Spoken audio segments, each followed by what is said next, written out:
Why don't you wear a suit? You're at the highest. Why don't you wear a suit? You're the highest level in this country's office, and you refuse to wear a suit. Just want to see if you do you own a suit?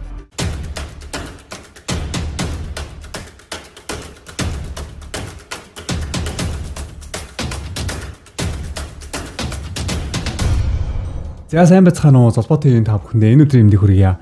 Тэгэхээр өнөөдрийнхөө бичлэгийг нэг гоё үгээр эхлүүлье. Сэтгэл хөдлөл байхгүй болсон цагт бодит байдал үлддэгэ гэж үг гэдэг те. Тэгэхээр монголчууд маань хэлдэг шүү дээ. Хүн гэдэг сэтгэлийн амьтан гэл баярлдаг, уурладаг, гомддог, ганцаарддаг энэ бүгдийг сэтгэл нь мэдэрч идэг. Гэхдээ энэ сэтгэл хөдлөл гэдэг төрхөн зурих байдаг. Мөнхөд явдаггүй. Жишээлбэл хүн маш их баярлаа гэж бодъё л доо.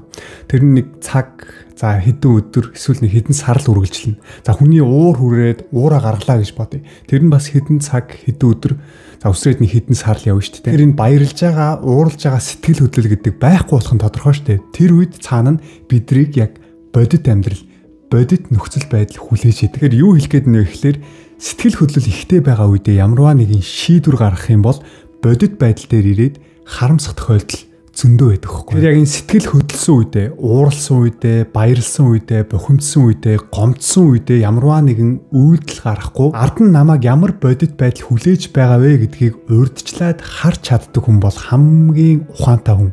Энэ бол бүр скил, чадвар байхгүй. Зүгээр өөрийнхөө амьдралын туршлагаас харахад сэтгэл хөдлөл ихтэй хүн алдаа гаргах магадлал их байдгийн байна гэдгийг ойлгосон байхгүй юу.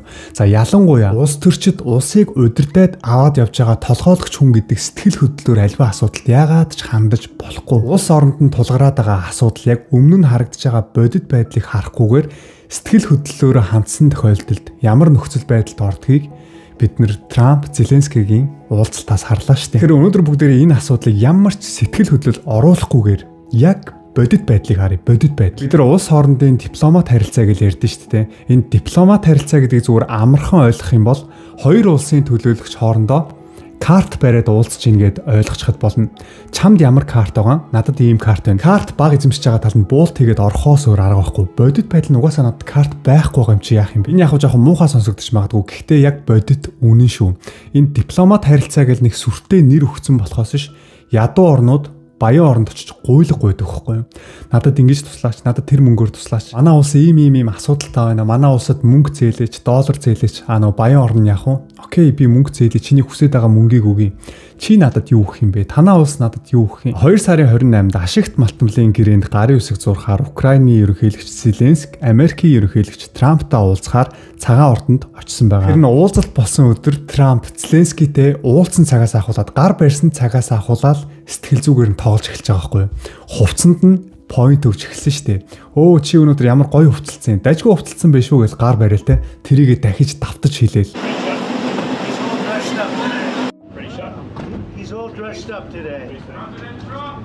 Эндээс анзаараад харахад Америкийн зүгээс Зеленский шаардлага тавьсан юм шиг байгаа. Чи цэргийн хувцастаа ирж болохгүй шүү гэсэн шаардлагыг тавьсан байх. Өмнө Зеленский ямарваа нэгэн уулзалтанд очихдоо цэргийнхаа хувцастаа очдог байсан шүү дээ. Гэхдээ энэ өдөр цэргийн хувцас өмсөөгүй. Америкийн талаас Зеленскийд хэлэх үгээ хэлсэн. Цагаан ордондоо хүлээгээ сууж байгаа шүү дээ.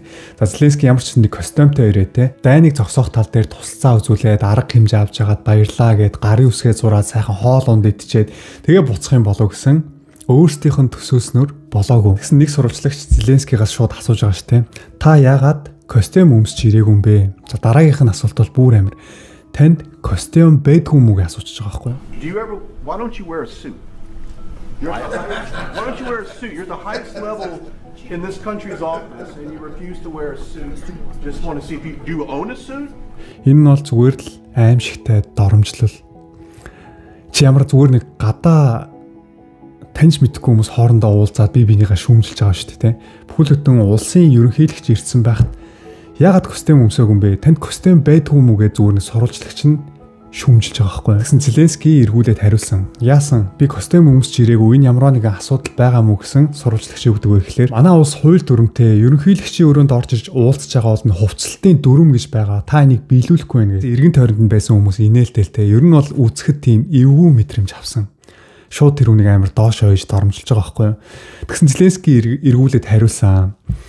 Би дайн дуусны дараа костюм өмснөө. Чинийхээс үнэтэй костюм өмсч магадгүй эсвэл хямдхныг ч өмсч магадгүй. Эхлэн онцгүй байсан ч гэсэн эхний 40 минутанд бол уулзалт ажгүй явагдчихсан. За тэгээд сүүлийн 10 минутад асуудал үүсчихсэн. Америкийн дид ерөнхийлөгч хэлсэн шүү дээ. За одоо на дайнаа зогсоо. Америкийн үгэнд ор. Инх тайван дайныг зогсоохын тулд бид нар арга хэмжээ авч байна. Ерөнхийлөгч маань ч гэсэн энэ тал дээр арга хэмжээ авах гээд тантай уулзж байна. Зеленскийгийн хувьд бол нэлээд бохимдсон сууж исэн. Хувцаар нь шүүмжлээл, бөөнөрөө тойрж байгаа бол инээлдээл тэгсэн на дайнаа зогсоо одоо. Инх тайвны гэрээнд гарын үсгээ зур гэсэн шаардлагыг дид ерөнхийлөгч нь тавиал те. За тэгээд өөрөө хэлж байгаа юм та. Юуг даг гээд байгаа юм бэ? Юуг мөрд гээд байгаа юм бэ?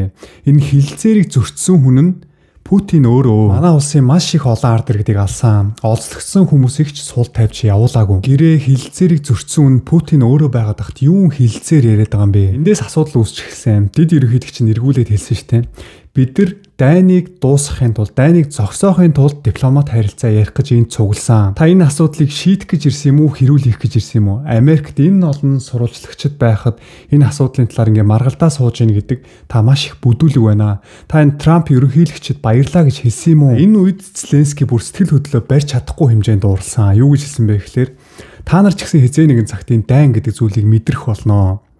Бид нар одоо дайд чинь зөндөө их асуудал байна.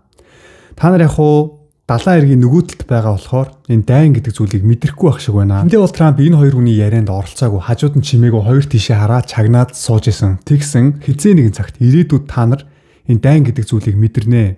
Бурхан та нарыг ивэх болтугай гэд хэлсэн. Трамп шууд оролцоод гисэн байхгүй. Өө энэ муу одоо юу вэ? Дууга чагнаа суугаадсан чи харин те өөрөө гуйлаг гуйх гэж ирчээд юу болоод та нар сүлд энийг мэдрэндээ та нарыг бурхан чин та нарын одоо тэр итгэдэг бурхан чин өршөө гэд шууд ороод эхэлж байгаа шүү дээ. Бид нар юу мэдрэхийг чи заахгүй, чам тэгж ярих ирэх байхгүй. Бид нар асуудлыг чинь шийдэж өгөх гэж байна. Энэ уулзалт бол уг нь инхийн яриа хэлэлцээр те дайныг зогсоох талаар ярилцах гэж байсан. Бүр сүулдэ бүр хинийхээ үгийг сонсохгүй хэмжээнд ууралж бухимдцаад би чи ингэсэн чи тэгсэн би хоорондоо амар маргалдаж байгаа байхгүй. You're gambling with the lives of millions of people. You're gambling with World War III. You're gambling with World War III. And what you're doing is very disrespectful to the country, this country, that's backed you far more than a lot of people said they should have. Трамп бүр Зеленскийгийн үгийн зогсоож байгааг хэлдэг шүү дээ. Чи бидэрт юу мэдрэхийг заахгүй. Чи бидэрт заах төвшөнд байхгүй байна. Манай улс одоо сайхан амьдарч ийн цаашд ч гэсэн бүр илүү хүчрхэг улс болно. Харин чиний нөхцөл байдал бол өөр. Чи маш их асуудалтай байна.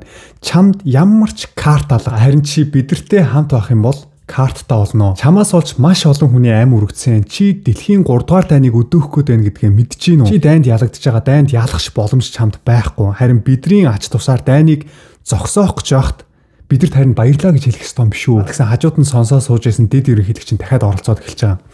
Have you said thank you once гэж байгаа байхгүй.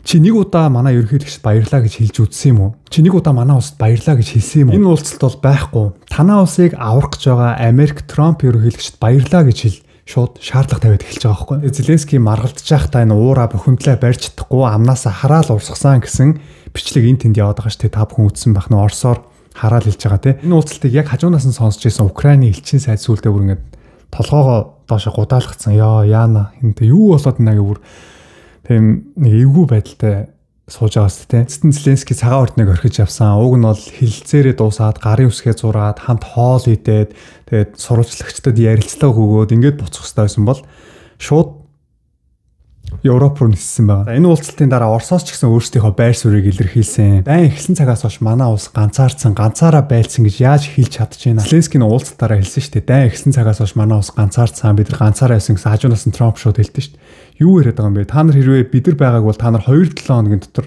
Оросд арчигдах байсан. Тэр дайн эхэлсэн цагаас хойш Америк Украинд 175 тэрбум долларын зэвсгийн тусалцаа үзүүлсэн байгаа байхгүй юу? Тэгэхэд яаж ингэж ичихгүй те хажууд нь очичоод бид нар ганцаараа байлцсан гэж хэлж чадж байна. Наадхаа шууд зөхиод авахгүй байсан. Харин ч та Трамп төвчээртэй байна, мундаг байна гэж Оросод өөрсдийнхөө байр суурийг илэрхийлсэн. За эцэст нь Трамп ямар шийдвэр гаргасан бэ гэхээр одоо Украинд тусалж байгаа бүх тусалцаагаа зогсоо, нэг ч тусалцаа үзүүлэхгүй. Өөрсдөө учраа олох. Энэ уулзалтыг бол дэлхийд даяар үзсэн бүхэл хүмүүс өөрсдийнхөө байр сууриас янз бүрийн тайлбарыг тавьж байна. Тэрний зөв, энэний буруу, тэр нь өрөвдөлтөө, тэр нь харгисгэлтэй. Гэхдээ энэ бол хамаагүй. Энийг зүгээр орхичих.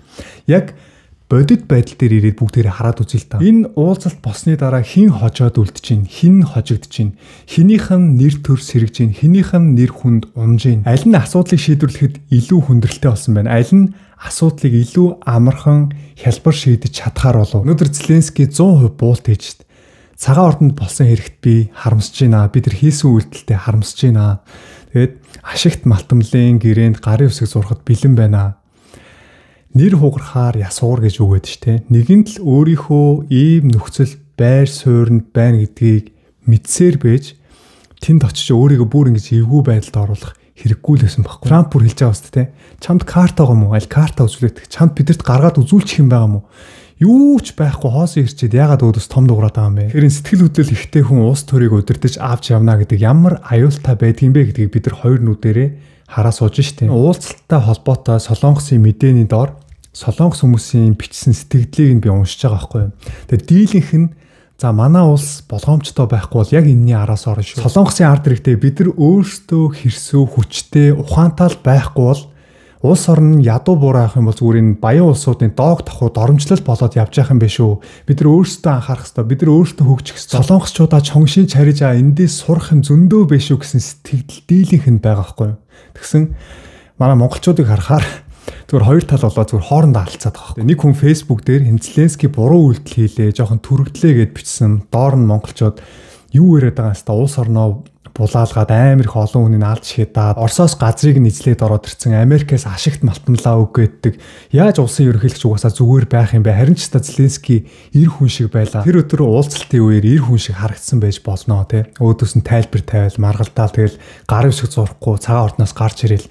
Европта яриад алгаад ташлаа шүү дээ. Зеленский чи ста мундаг байла. Чи чадсан шүү. Зүгээр бид нар чиний талд байгаа гэл Зеленскийг дэмжиж байгаа юм шиг дүрсгэл те. Гэхдээ юу хийж чадчих байгаа юм бэ? Гэвч өнөөдөр яагаад Зеленский өөрийнхөө хийсэн үйлдэлд би харамсаж байна гэд бичээд Америкта би хилцээр ихэд бэлэн байна гэд уучлалтгүйгаа сууж байгаа. Бодит байдлыг л харах хэрэгтэй байсан байхгүй юу? Надад өнөөдөр карт байгаа юу байхгүй юу? Би энэ газар ирээд энэ хүмүүсийн өөдөөс ямарваа нэгэн тайлбар тавиад уурлах нь зөв билүү буруу билүү? Солонгосын босын явдлаар сэтгвлэн хийсэн Кванэ гэдэг кино гэдэг би та бүхэндээ өмнө ярьж өгчээсэн да. Жүжигчин Ибён Хоны тоглосон кино. Энэ кинон дээр юуны тухай өгүүлдэг вэ гэхээр Уранке гэдэг дайснууд өөрийнх нь улс руу дайрч орж ирэх гэдэг байгаа байхгүй юу. Тэгээд цэргүүдээ явуулаад манай улс танаа улс руу дайрлаа шүү. Хэрвээ танаа улсын хаан манай улсын хааны өмнө ирээд бүхийгөөд уучлалт гуйгаад танаа улсыг би хүлээн зөвшөөрч байна. Танаа улстай дайтмааргүй байна гэд бууж өгөх юм бол танаа улс руу дайрахгүй гэд нөө цэргүүдээ явуулаад хилцээр хийдэж штэ. Тэгээ энэ хааны түшмдүүд нь хаандаа ирээд хэлж байгаа байхгүй юу? Юу яриад байгаа хаантаа? Юу гэж манай улс те энэ Уранкэд бууж өгчээд юу гэж манай улсын хаан энэ улсын хааны өмнө очсон бүхэлдчээд сүгдэжээд тийм байж болохгүй. Бид нар алдцъя. Байлдыг тулдъя. Нэгт манай улс Уранкэтэй дайн хийгээд дийлэхгүй. Дайн хийгээд дийлэхгүй гэдгийг мэдсээр байж би цэргүүдээ явуулж алуулмааргүй. Би ард иргэдийнхээ цусыг урсгамааргүй байна. Хоёрт миний хаан тус, миний ард иргэд 50 амьдарч байгаа бол миний ард иргэдийн цус урсахгүй бол би тэр хааны өмнө очиод бүхэлцөөд тэр хүний өмнө сүгдэх тийм асуудал юм уу? Та нар юундаа уурлаад байгаа гэж түшмдүүдээ зэмлдэг хөхгүй. Тэр ухаантай удирдахч гэдэг юм л байдаг баг. Сэтгэл хөдлөлөөр аливаа асуудлыг харах биш, яг бодит байдлыг харж чаддаг. Манай улс өнөөдөр ямар байр суурин дээр вэ? Би юу гэж хэлвэл, би ямар үйлдэл гаргуул манай улсын ард иргэд хөгжилд илүү ашигтай байх бол гэсэн бодит байдлыг харж чаддаг. Түүнээс бол юу ч өөрөө хоосон байж би хүмүүсийн өмнө бүхэлцэхгүй гээл те бардам зан гаргаал өөрийнхөө эго, өөрийнхөө тэр сэтгэл хөдлөлөөр аливаа асуудалд хандаал ийм удирдахчтай байх юм бол энэ улс орон даяар ямар онгоонд ордгийг бид нар хоёр нүдээр хараа сууж штэ. Тэгэхээр бид нар зүгээр хоорондоо маргалдаад талцаад хин нэгээ муулж тэгээ би бүр гайхаад тийм монголчууд яагаад ингэж ямарваа нэгэн асуудал гарч ирэхээр л хоёр тал болоод хоорондоо алцаад мэдгүй. Би бүр үнэхээр гайхаад байхгүй юу. Яагаад ингэж нэг асуудал гарч ирэхээр ингэж хоорондоо гоё эвлэрээд ингэж тэр асуудлыг ингэж харж агаад юу сурах уу гэж ерөөсөө ярилцахгүй те. Ерөөсөө л юу ч болсон зүгээр гэр бүлийн хэрүүлчээ, улс орны хэрүүлчээ ер нь ямар ч хэрүүл болсон яг хоёр тал болчоод хоорондоо алдцдаг. Энд цоснд байд юм уу, юунд байдیں۔ Бид нар аливаа асуудлыг яг бодит байдлыг хараад яг ингээд дүгнэлт хийж сурах тийм ухаантай, ухамсартай болох хэрэгтэй байгаа байхгүй. Тэг тийм цагт манай Монгол улс хөгжнөө. Ингээд хоорондоо алцаалах юм бол алдсаар гал дуусна шүү нэрэ. За тэг өнөөдрийн минь бичлэгтээ хамт үзэгч та бүхэндээ маш их баярлалаа. Тэгвэл Золбоо ТV-тэй дараагийнхаа бичлэгээр уулзлаа. Түр бай.